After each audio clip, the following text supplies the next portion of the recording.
Well, since you asked, I have 16 terabits of tri-directional asynchronous bandwidth on my core CPU. Ooh, that is a lot of throughput. Oh, well, Hey, Clank. I will call you right back. Who was that? Oh, nobody, really. Was that the tech droid you were talking about? Hey, did you get those blueprints? Yes. Oh yeah, you the man! But I have learned that many other heroes are imprisoned at this facility. We must help them, Ratchet. Well, sure, but how? I have noticed that the security monitors tend to go inactive when there is a big arena matchup. So if I fight one of the exterminators in the arena, it'll buy you some time, huh? It is dangerous, but it is the only way. No sweat. Those guys are toast. Greetings, I'm Solidus-Skully, and welcome back to Ratchet Deadlocked, also known as Ratchet & Clank 4, Combating Death in the Megaverse Galaxy, whatever, is the Japanese title. Putting this aside, we're now playing through more Dread Zone challenges, which well, again, I'm showing off just for the sake of, showing off everything that there is to the game, but, yeah, while these aren't exactly the most exciting things in the world, as Clank mentioned beforehand, yes indeedy, all cameras are on us, meaning Clank can do the little sneaky stuff. And there is at least a slight reason as to why I'm showing off some of these challenges in and of itself, and that's to do with the Dread Point accumulation. Now, what Dread Points basically are is that it's basically a bit of a...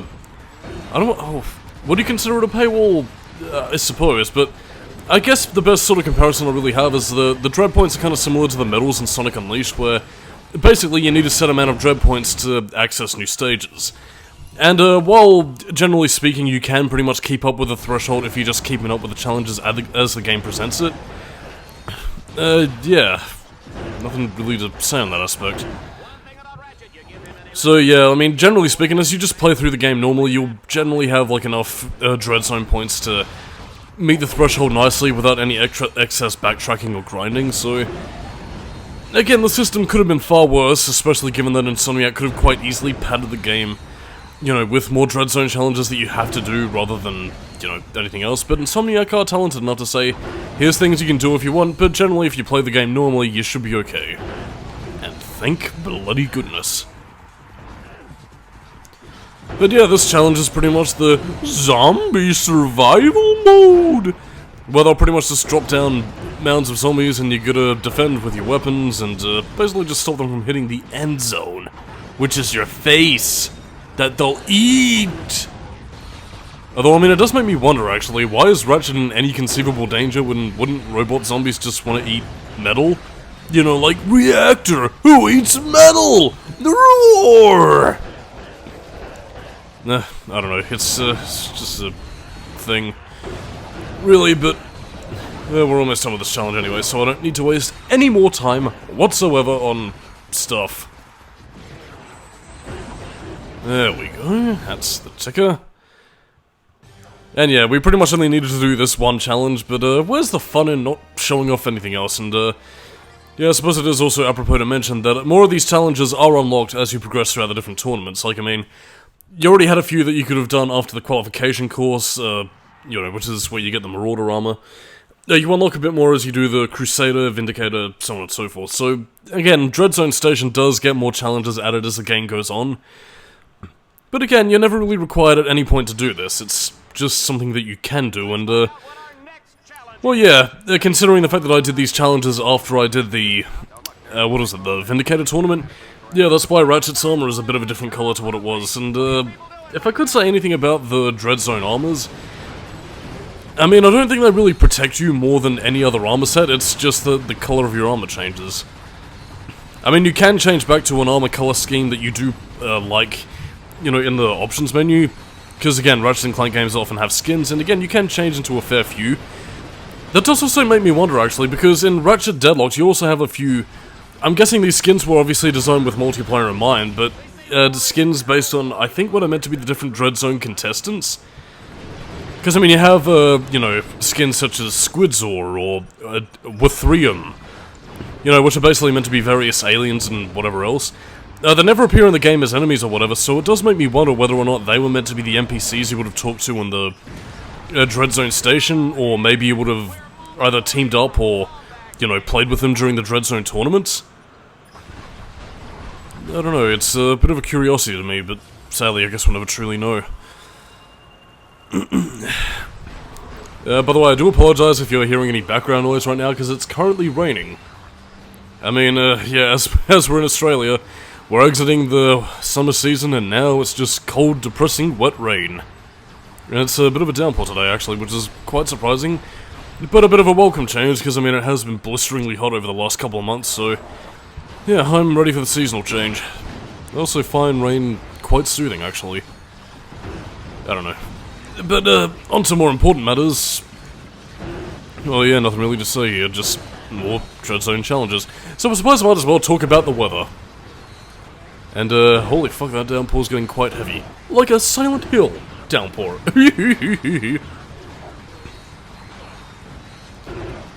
Okay, that's enough of, anything else, really. I believe, in this challenge specifically, you have to make sure that Merc and Green constantly leave these pylons, deactivated, because what will happen when they activate, they'll pretty much summon, like, this small portal that'll send in swarmers to, well, swarm you, obviously, as the name implies. So, yeah, you basically need to have Merc and Green use their EMP bomb in order to disable them. Yeah, as you can see right now, they're active right now with that little buzzsaw energy beam thing.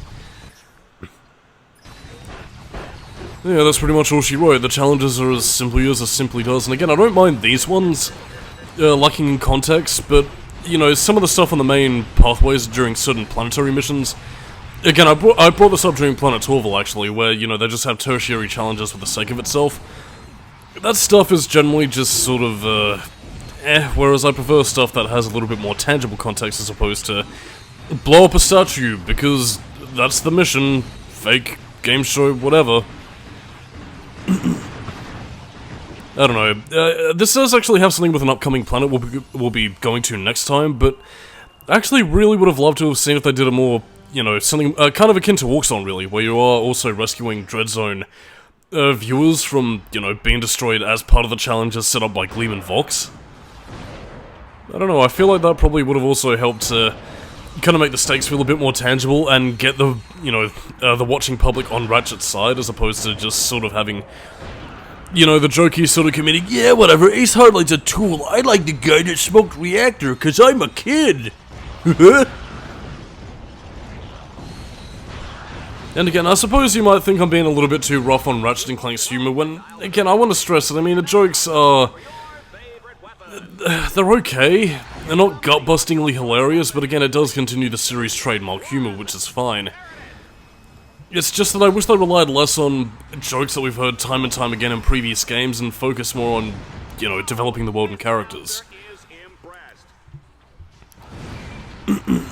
But anyway, now we've firmly crossed over into the threshold of, well, doing the Eviscerator challenges, and this time we have a weapon switching round, which of course, they have to have us use the fucking mine launcher, because what a great weapon. It was obviously somebody's favourite, but it sure as fuck isn't mine. Or even Maven. But yeah, it's unlike anything else, though. I believe Dallas and Juanita are also in control of our weapons this time, which you would have thought they would have used to screw with us, like they maybe would have tried, I don't know, giving Ratchet a few joke weapons, like, I don't know, maybe a Taunter or, I don't know, faulty weapons that don't work, because I believe, Jack X actually had a mission, I think it was during the third, Grand Prix, where Jack's car was sabotaged, and you had to pretty much complete the race without using, weapons or, defensive items.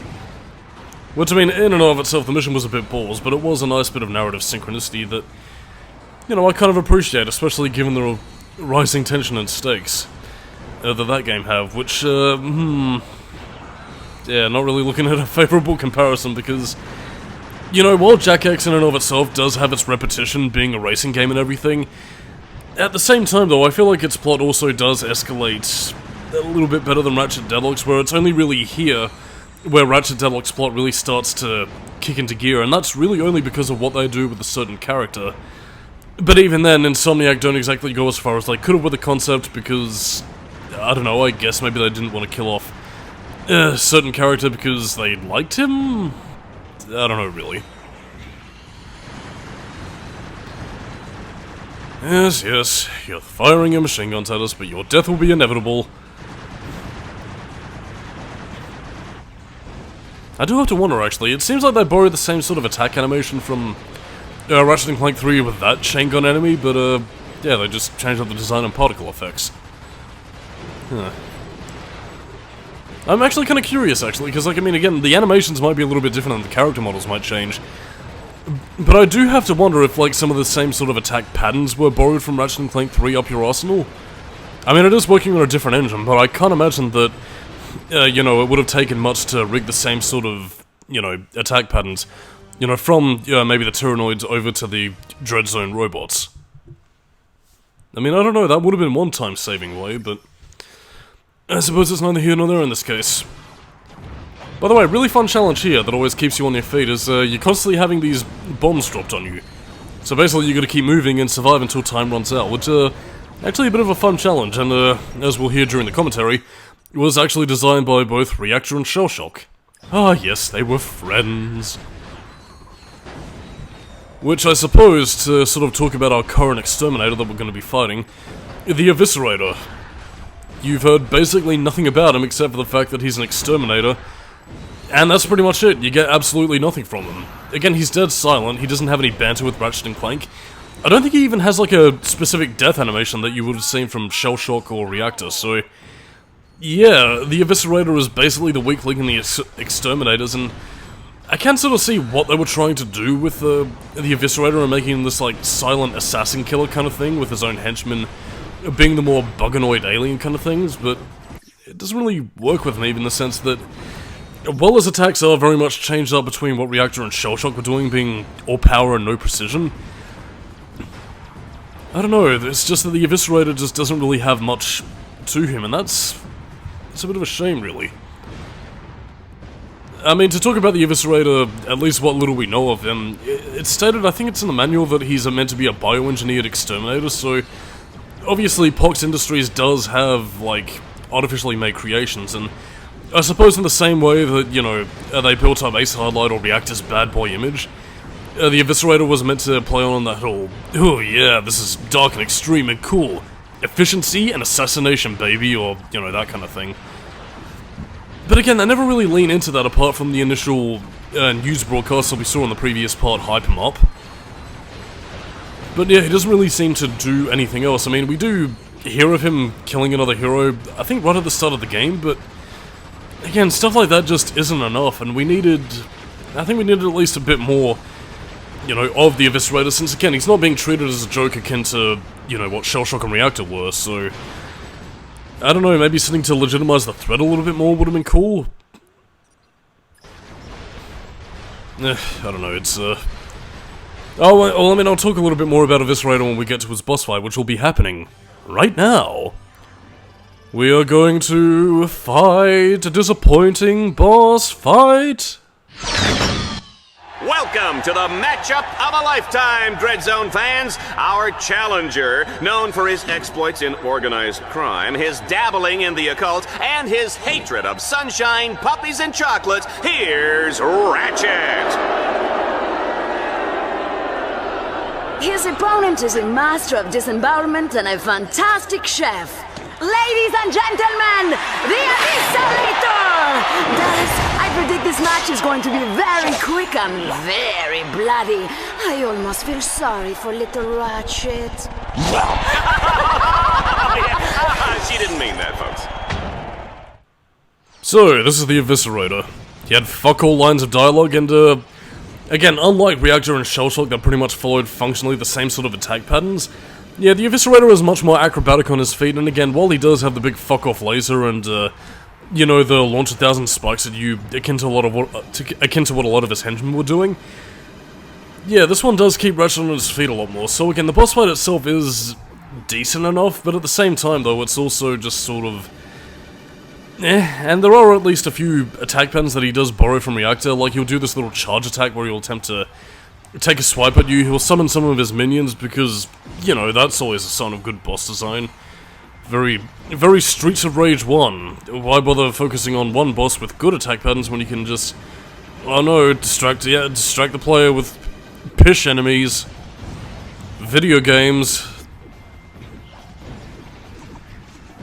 Yeah, but yeah. Actually, hang on, wasn't this attack something similar? Excuse me. Seems the Eviscerator was trying to stop me, but... Yeah, wasn't this launch 1,000 missiles at once an attack pattern seen from Chairman Drek in Ratchet & Clank 1? Because I believe, like, during the boss fight, like, against the Deplanetizer, he will launch, like, a bunch of little missiles at you to try and pip you. Yeah. Seems Insomniac must have been combing the records for different attack patterns, so... That's interesting. Actually, I think it's also something that, the final boss will actually do as well. Yeah, what exactly is going on with these cartoon jokers? But yeah, I mean, the Eviscerator will basically just bop about giving you all this. He'll fly off for a little bit, let his minions do the damage while his energy shield goes up. Bada bing, you do the thing, just circle around and shoot, and... Again, it's an okay boss fight. I have no real problems with the Eviscerator as a fight itself. I just wish they did more with the character, or at least made him distinct. Like, I mean, the only real jokes that they play out with him is that, you know, he's a psychotic killer, but he also likes fine wine and dining. Which, I mean, again, is a joke that just sort of comes from nowhere and is just sort of invented out of nothing. And again, much in the same vein as Teehee, Dr. Nefarious is a bad singer, it's just nothing really. He's not funny, he's not... I mean, apart from his design, he's not cool or threatening in any tangible way, so he's just... It just is, and again, I think a way to sort of solve that problem would be, I don't know, maybe to have like an earlier stage, kind of similar to what Shell Shock had actually, where, again, like maybe you save, like, say for example Kid Nova, another hero trapped in Dread Zone from the Eviscerator, and then you go through in a multi-phase boss fight to, you know, take the Eviscerator down while saving a hero. Because, I mean, again, that would have at least legitimized the threat, and that only with Ratchet's badass skills can he take down the Exterminators in ways that a lot of the other heroes can't. Again, it's just a small thing, but I think it would have done well to legitimize the threat, but alas, there is no threat anymore. So on that note, I am Solidus-Skully, keeping new metal, and, yeah, prepare for pain. But first, armor transformation.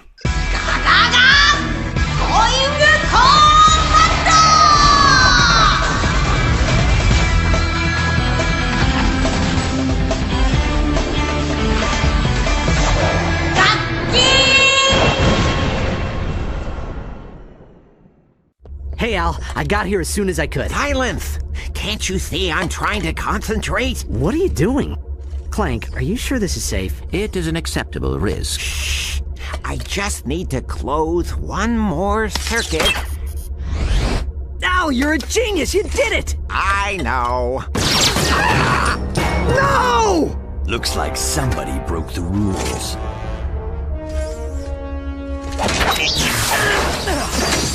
Put it back on. You're dead, Ace. That's good. I like that spirit. But save it for the arena.